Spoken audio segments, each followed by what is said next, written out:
Собирался в душ, но вместо этого отправился в отдел полиции. 31-летнего мужчину задержали сотрудники магазина на улице Декабристов по подозрению в краже шампуней. Товары бытовой химии он попытался пронести мимо кассы, но реализовать свой план до конца не смог. Почему, знает Зарина Ахметова.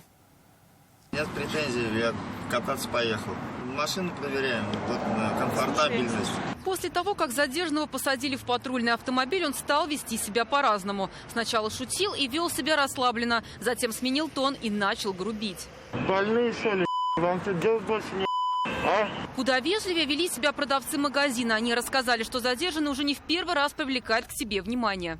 Наш директор филиала его поймал, пошел в кабинет, нашел. Ну, говорят, в том году что-то воровал. По рассказам сотрудников магазина, мужчина взял с полки несколько бутылок шампуня и пытался пронести их мимо кассы. Платить не собирался. Однако директор торговой точки сразу заподозрил неладное и остановила подозрительного покупателя. А дальше приехала группа быстрого реагирования и полицейские. Мужчину задержали, он все отрицал.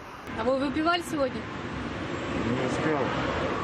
Ранее судимый? Нету. А что-нибудь употребляли? Нету. В итоге мужчину доставили в отдел полиции. Теперь его судьбу решит уже суд.